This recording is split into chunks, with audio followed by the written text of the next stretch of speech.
Todo, Señor. Muy buena tarde. Gracias a todos por esta hermosa invitación. Soy Blanca Dori Rodríguez, soy neuropediatra y como hermosa docente que soy, estoy haciendo también acá un enlace muy bonito con la Asociación de Médicos de la UPTC.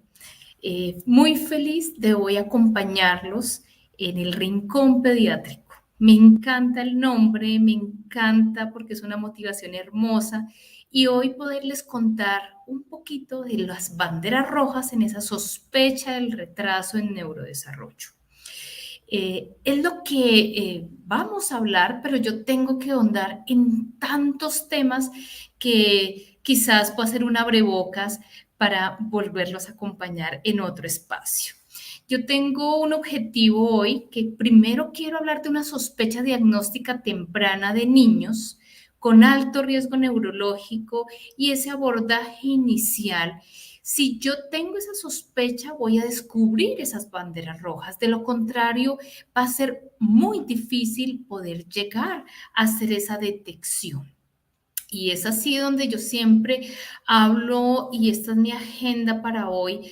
Y no es que estemos de moda con la pandemia de COVID, sino nosotros tenemos un compromiso como médicos en evaluar ese neurodesarrollo de nuestros recién nacidos post pandemia COVID-19. No solamente del recién nacido, sino estos niños que nacieron y tuvieron un periodo de aislamiento prolongado, más de 18 meses sin escolarización. Y es así donde la agenda para hoy voy a hablar, hacer una introducción muy pequeña, una estimulación temprana en esa gestación que yo siempre hablo, la importancia de lo que es la gestación para tener un niño sano, cómo es el desarrollo cerebral del recién nacido y como les mencionaba, qué está pasando con nuestros niños pandemia, post pandemia, COVID-19, las funciones cerebrales, cómo trabaja el cerebro y cómo se desarrolla para poder entender y abordar las banderas rojas en esta sospecha. Este es el motor de motivación, mis niños. Soy boyacense, soy honrada de crecer en familia boyacense, en una finca donde tú tenías esa exploración de juego, exploración de tantos recursos que nos da estar al aire libre y, por supuesto, el ejemplo de padres. Y trabajo y resido en Boyacá, todos bienvenidos. Quiero hacer una abrebocas y una invitación a todos para que entren al boletín epidemiológico semanal del Sistema de Salud Pública, donde siempre vamos a estar en Civigila reportando qué está pasando con nuestras maternas, con nuestros recién nacidos, con los nacimientos de estos niños con alguna enfermedad congénita. Estas enfermedades no transmisibles o transmisibles, la salud mental y las causas por las cuales. Y es acá donde yo tengo que hacerles una invitación como asesora del Instituto Nacional de Salud a que todos reportemos, porque esto es un compromiso y no es solamente un documento más. Sí debemos conocer la situación actual para que realmente tengamos ese impacto, conocer las muertes perinatales y neonatales semana tras semana y por supuesto conocer las causas de muerte, poder conocer que aún la prematuridad es una de las causas por las cuales los niños fallecen tempranamente, la asfixia y las causas relacionadas, que es algo que podríamos prevenir, estos procesos infecciosos igualmente, porque esas malformaciones congénitas las tenemos allí. Y es acá donde pues hago un preámbulo y siempre menciono por qué tenemos estas cifras tan altas a lo largo y ancho del país. Y es acá donde también tengo que hablar las notificaciones de cómo estas gestantes y neonatos en Colombia, perdón, que se pasó, En el boletín que tengo acá inscrito, que es el de marzo 2022, yo tengo estas madres gestantes, cuántas murieron por COVID-19 y cuántos recién nacidos fueron COVID positivo y qué secuelas traen. Es una invitación a todos a que entre todos aprendamos. Estamos haciendo un estudio muy interesante de nuestros niños que nacen de madres positivas COVID-19 y niños COVID positivo y estemos haciendo un seguimiento a los 6, a los 9 y a los 12 meses de su neurodesarrollo y evaluar esos hitos punto por punto y su seguimiento y evolución. Y tenemos varias clínicas de Boyacá y la ciudad de Cali. Esperemos dar esta hermosa respuesta a la investigación y a la ciencia para poder saber qué está pasando en este momento con nuestros niños recién nacidos y lactantes menores. Es así donde el abrebocas es hablar de cómo es la gestación y formación cerebral y cómo yo puedo entender que los controles prenatales son de vital importancia. En el programa de medicina de UPTC, que me honra ser su docente de octavo semestre de pediatría, yo me devuelvo a las bases. ¿Cómo es la embriología del sistema nervioso central? ¿Cómo se forma cerebro y en qué momento tengo cerebro y en qué momento se está lesionando cerebro? Allí yo voy a hacer esa detección temprana para poder también aprender y entender cómo cursa el embarazo y cuál es la comorbilidad. Y asimismo, esta es una foto muy hermosa, inspiradora para mí, como un niño, un prematuro, nace con una alteración en la perfusión cerebral distal versus un niño a término que tiene todos esos pliegues y es una piel rosada. ¿Cómo lo hablo acá? Piensen un instante qué está pasando en cerebro. ¿Será que cerebro está perfundiendo en este niño prematuro? Y mira la comparación con cerebro. Esto ya me va a hablar de bienestar neurológico, bienestar cerebral. El primerito, y no lo escribo ahora, pero es muy importante, este niño prematuro es una bandera roja. Ese niño que nace prematuro es un niño de alto riesgo, es un niño que tengo que enseñar a que duerma, es un niño que tengo que enseñar a que cumpla sus hitos de neurodesarrollo postnatalmente. Y es acá donde, sin lugar a dudas, es mi inspiración de mis maestros, colegas y todo lo que me ha enseñado el trabajo de cómo es la nutrición materna y los beneficios de las vitaminas para el desarrollo cerebral. Yo necesito una madre nutrida, yo necesito una madre que programe un embarazo, que sea sana, para que tenga los niveles de hierro adecuados, de zinc, todos los metabolitos adecuados de vitamina 12, selenio, todo ese yodo y vitamina A. Y esto va a ir muy en el énfasis de cómo voy a desarrollar cada área cerebral.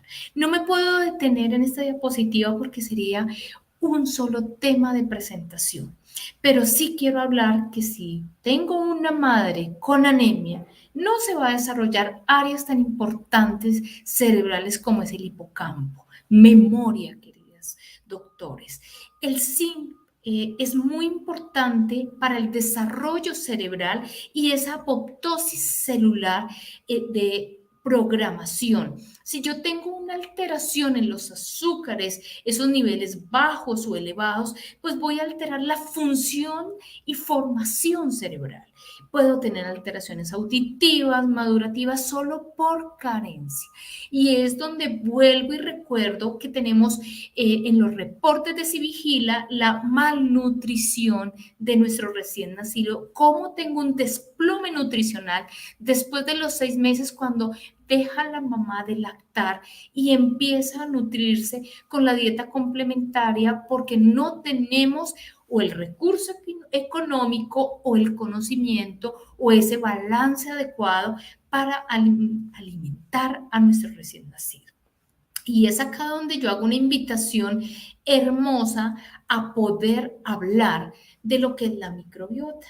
La microbiota es tan importante y inicia en el embarazo. Si yo tengo una madre sana con un intestino sano, una maduración intestinal que va hormonalmente a enviar la información a esa placenta, a ese desarrollo de cerebro, intestino. Recuerden que nuestro cerebro se desarrolla postnatalmente y asimismo en el canal de parto arranca ese contacto de la primera microbiota. En el calostro con la leche materna empieza a crearse estas células de los pericitos y cómo yo tengo esta microbiota adecuada en el intestino de nuestro bebé. ¿Por qué necesito tener un intestino, una microbiota sana? Recuerden que es nuestro segundo cerebro. Si no tengo una adecuada microbiota, no voy a producir todos los neurotransmisores necesarios que necesito postnatalmente para que nuestro cerebro tenga toda la información necesaria y nuestro desarrollo. Y no solamente esto, estamos hablando de esta lactancia materna tan indispensable, tan importante en el desarrollo de apego, de emoción, de esas defensas y desarrollo inmunológico.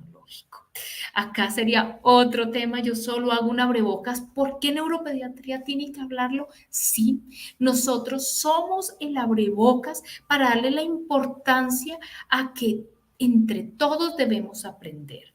Entonces, la lactancia materna en la parte preconcepcional, yo ya estoy enviando la información hormonal gracias a la oxitocina y en todo este embarazo yo ya tengo esa información adecuada y estoy dando esa defensa, esa neuroprotección y ese desarrollo que necesito con todos los elementos grasos adecuados para que crezca adecuadamente nuestro cerebro.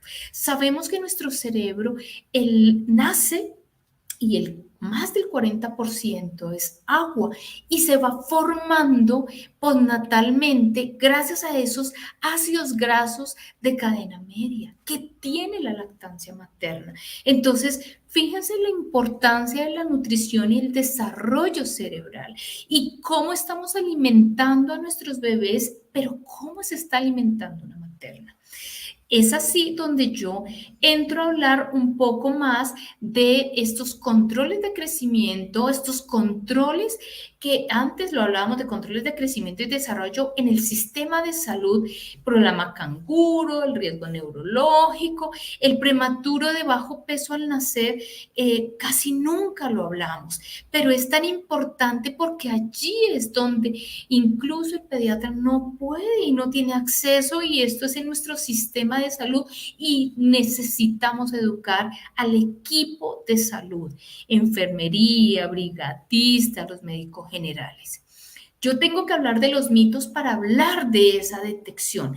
Siempre me llegan los niños a neuropediatría y es el mensaje que yo quiero darle a este hermoso rincón de nuestra pediatría, de estos hermosos residentes y pediatras y médicos que nos escuchan. Cuando hablamos de los mitos en la marcha, el niño no camina porque es perezoso y lo cargo todo el tiempo, pero es que el niño se cansa, doctora. Pilas porque algo puede estar pasando más, puede estar cursando con una enfermedad neuromuscular. Está gordito y por eso no camina, pero es que el niño gordito tiene que moverse, tiene el pie plano y por eso se cansa y por ello no camina. Entonces, esos mitos no tienen por qué hacer que el niño no cumpla sus hitos de desarrollo. Tiene las caderas estrechas y por ello no camina. La displasia de cadera, el Milgram, esos aditamentos para sostener y asegurar la cadera y que pueda estabilizar el cuello del fémur y la cabeza del fémur con la cadera. Claro, está perfecto, pero el niño puede gatear, puede moverse, pero si yo no le doy esa recomendación, entonces yo le doy excusa y no va a ser excusa. Yo lo dejo como un mito, que le falta el hierro y por eso no tiene energía. Ninguna de ellas es motivo de excusa para que sigamos dejando estos niños o diciendo a la mamá, sigamos esperando, porque si a los 12 meses el niño no camina, algo está pasando. Si el niño no gatea a los 9 meses, algo está pasando. Otro de los mitos muy importantes, y acá este sería otro de los temas, yo solo hago acá un abrebocas de amor para todos, poderles decir, el niño no habla porque está mimado y por eso no habla. Su personalidad es seria y por ello no le interesa relacionarse con otros niños. No le gusta sonreír y por eso, porque es muy inteligente y nadie lo entiende, pero entonces no está socializando. No señala los objetos ni los pide, no los pronuncia, pero él busca ayuda, tiene un lenguaje comprensivo adecuado, no verbal, pero no expresa. El papá se demoró para hablar y por eso a los abuelos no les preocupa. Entonces es muy importante que ustedes estén ahí, muy atentos, muy seguros que esto todos son mitos. Tenemos que evaluar. El niño tiene buena audición, el niño tiene buena comunicación, el niño entiende, el niño fija mirada, el niño tiene esa interrelación con examinador o qué está pasando. Y es allí donde estamos todos para hacer esa detección. Y yo creo que acá yo ya podría decir, todas estas son las banderas rojas que me llegan los papás como motivo de consulta. Yo hago una introducción porque es que cada desarrollo es diferente dependiendo, cada niño su desarrollo es diferente dependiendo dónde viva, sus ambientes, sus entornos, sus espacios. Entonces, si yo tengo ese acompañamiento de papás, ese aseguramiento de que le encanten los libros, esa estimulación con pares, esa exploración, pues va a ser un niño que no va a tener dificultades. Si yo tengo a través del juego, para ellos esto es su imaginario, esto puede ser el mejor hula hula. Acá están jugando a un tren en una comunidad indígena, pero ellos son felices y ellos se están comunicando y están creando una red de apoyo. Acá es cuando tenemos frente a los videojuegos esa otra forma de desarrollo y de entorno social. Cuando yo soy competitivo, yo debo aprender a ganar y a perder. Y es acá donde yo exploro, juego, interrelaciono y es donde yo siempre tengo que hablar que papás debemos tener tiempo de calidad. Cuando hacemos una historia clínica, siempre hacemos muchas preguntas y papás dicen, doctora, no me acuerdo. No pasa nada, pero a veces uno dice, papás, vamos a hacer un esfuerzo y si no lo hicimos, vamos a volver a aprender de nuestros hijos y vamos a aprender a conocerlos. Pandemia nos enseñó ello, pandemia nos enseñó a estar más cerca de nuestros niños, ver cómo aprenden y qué hacen y qué no hacen. Es así cuando nos llegan a nuestros servicios de urgencias, todo este riesgo, porque en canal de parto pudimos tener alguna distocia, le falta oxígeno al nacer o el niño nace con apneas, requiere una ventilación mecánica y pues hace un paro. Uno dice, ¿será que este fetico venía mal? ¿Qué pasó en ese embarazo que quizás no previnimos ese riesgo? ¿O qué pasó en el metabolismo porque el bebé nació pequeño? ¿Qué hicimos en etapa gestacional para que este niño creciera? ¿Qué pasó con esa placenta? ¿Será que se infartó? Nunca reportamos las características de la placenta y recuerden que ese es el pulmón, el cerebro del bebé. Ese nacimiento prematuro debo evaluar cómo está el azúcar, los niveles de las bilirrubinas, ¿Por qué nace pequeño? ¿Será que este bebé no nace solamente pequeño, un niño nace desnutrido? Esa fiebre en el nacimiento, ¿será que viene infectado? Mamá cursó con una infección intragestacional, una coronionitis, ese líquido amniótico estaba infectado, o tenemos algún problema de nutrición o de obesidad. Y es acá donde yo tengo que evaluar cualquier infección gestacional o en canal de parto. Y es acá donde esas primeras 24 horas de vida son cruciales en esa adaptación y poder prevenir esas infecciones que migren al sistema nervioso central y que lleven a complicaciones y secuelas más graves, que cambien obviamente esos parámetros ventilatorios, de presiones arteriales, de oxigenación. Y es acá donde es una invitación porque pues yo no quiero que me lleguen estos niños o nazcan convulsionando, porque pues este es el hola hola. ¿Qué pasó? Hubo una infección, una alteración metabólica, venía enfermo, viene con alguna infección o complicación genética, una malformación cerebral, vascular o simplemente lo que pudiésemos haber prevenido como médicos, que es la encefalopatía hipóxico-isquémica, que pues a lo largo ya la podemos prevenir, ya tenemos la hipotermia en el momento en que nacen, pero si no tenemos el recurso humano o infraestructura, ¿qué está pasando con este pronóstico? Y es acá donde yo me devuelvo y les recuerdo nuevamente que nuestro neurodesarrollo, nuestro cerebro inicia y nuestra botón vesicular de cerebro, ya a las 13 semanas yo ya tengo cerebro, yo ya tengo esa formación. ¿Cuántos los primeros días, los 30 días, ya hay cerebro y esa formación y cada vez es más lábil a cualquier eh, teratogénesis, cualquier ambiente que pueda lesionar? Y es acá donde yo tengo que hacerle la invitación y recordar que el niño nace con una poda neuronal escasa, pero postnatalmente va migrando y esto es neurodesarrollo. Y es acá donde yo tengo que hacer la invitación para evaluar muy bien a ese recién nacido y etapa por etapa, con todo el juicio para evitar todas estas secuelas motoras de nuestros sentidos, lenguaje, aprendizaje, movimiento, porque esta evaluación no termina al año, debería terminar a los 2 años, porque hay niños que nos llegan muy tarde.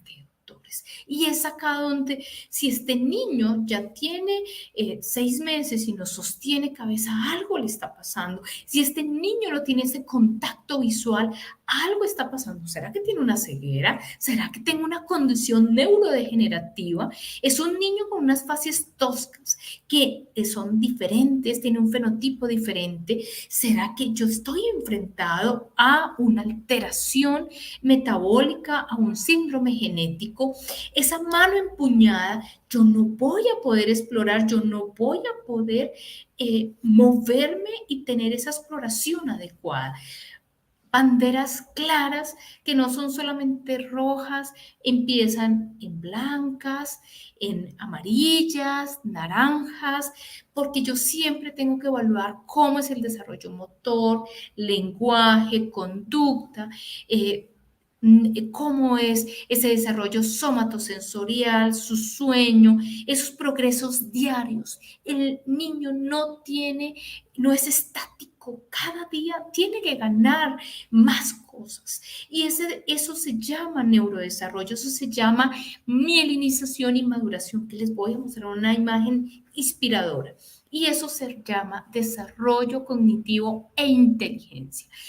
¿Cómo lo hago? Desde una estimulación temprana, como hemos hablado.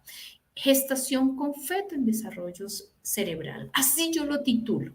Y es acá donde yo debo hablar de una atención humanizada y evaluar todo ese riesgo. Ese plan de intervención, ¿cómo lo hago?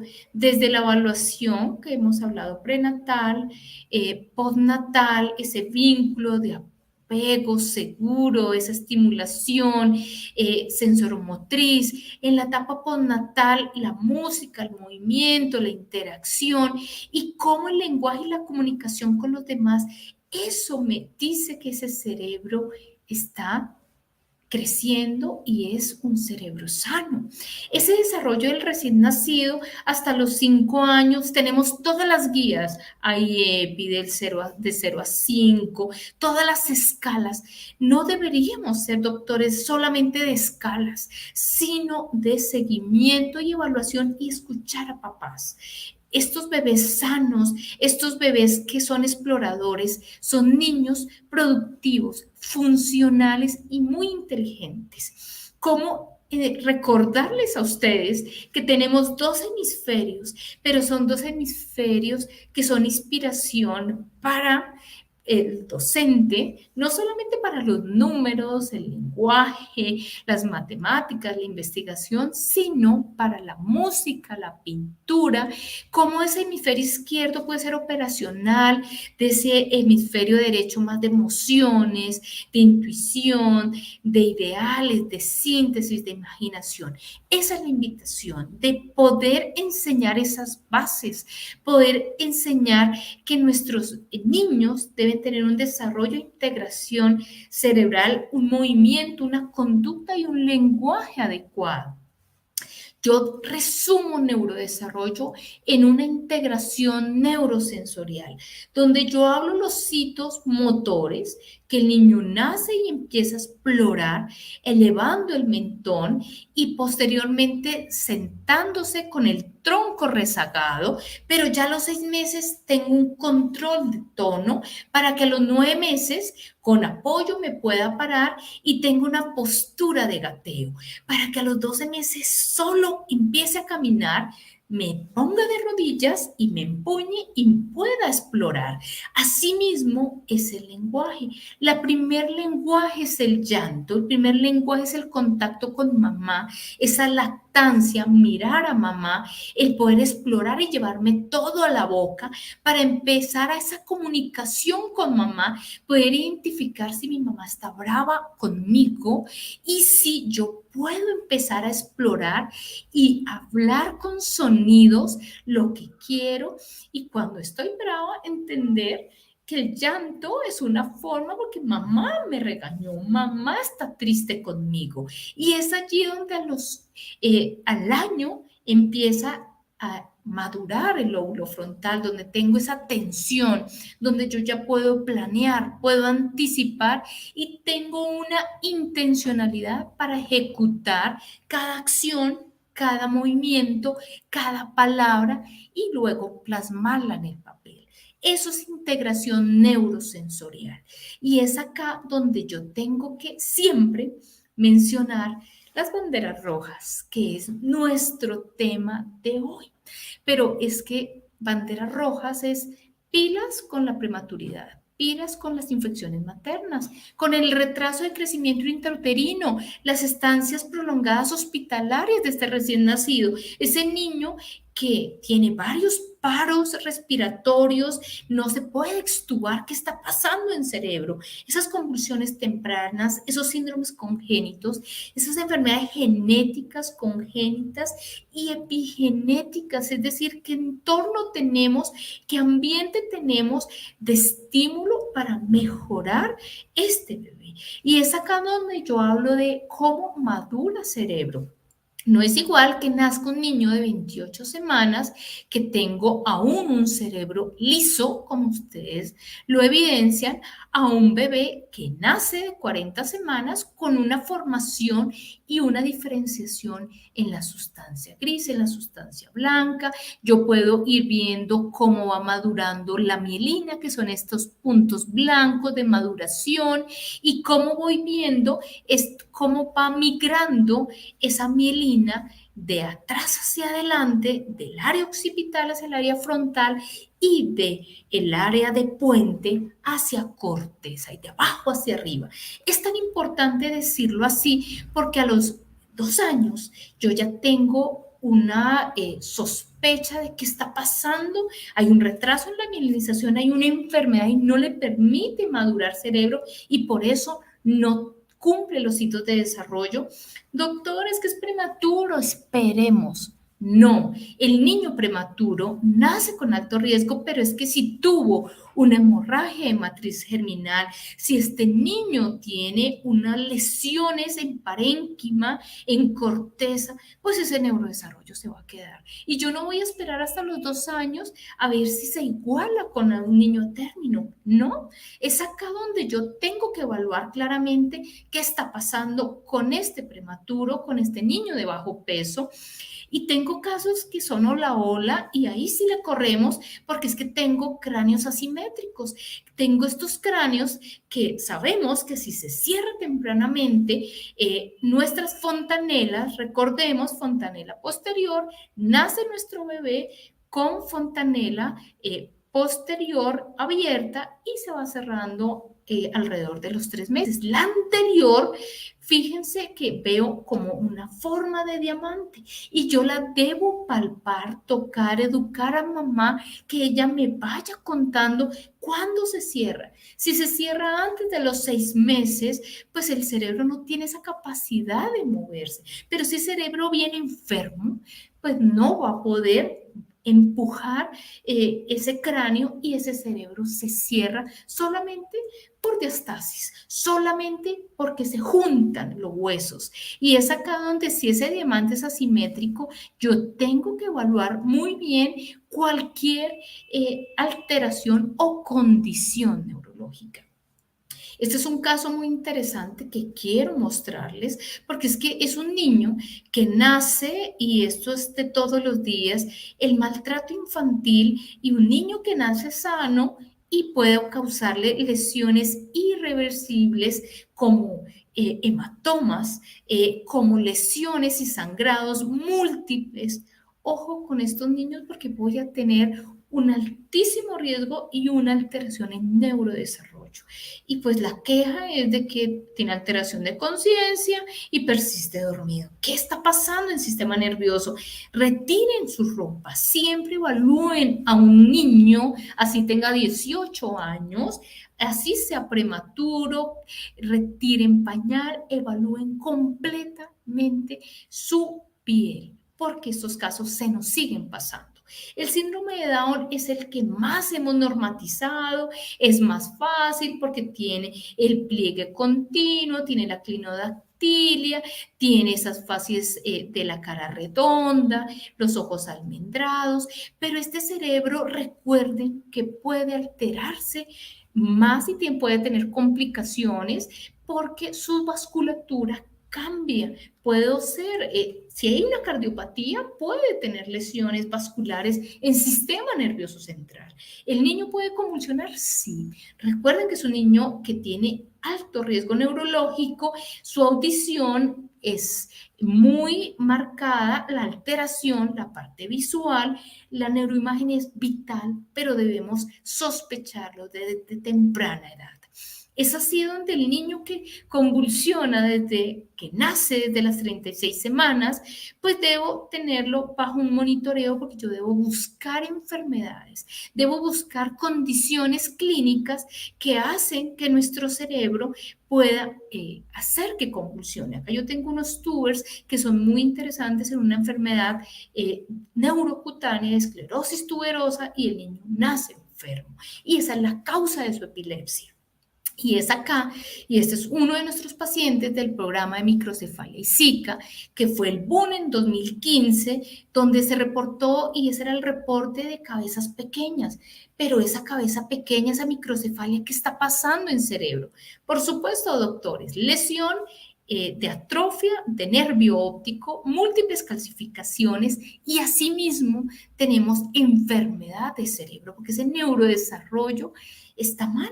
Este niño convulsiona, esta corteza se lesiona, que este es uno de los casos bien interesantes que yo puedo mostrar cómo está trastornos de la maduración de la corteza y estos, cada una de las capas de la corteza se forman de forma anormal. Por eso tengo enfermedades tan claras como la microcefalia, que tiene o una lisoncefalia, como en este caso en el síndrome de Miller-Dicker, o una condición de alteración, que acá tengo una esquisencefalia, y puedo tener una malformación de labio cerrado o labio abierto, pero estos niños van a convulsionar. Es un trastorno en la migración de la formación de la corteza, migración del neuroblastoma, y entonces estas esquisencefalias van a ser retraso en el neurodesarrollo, hay hemiparesias, los niños están convulsionando.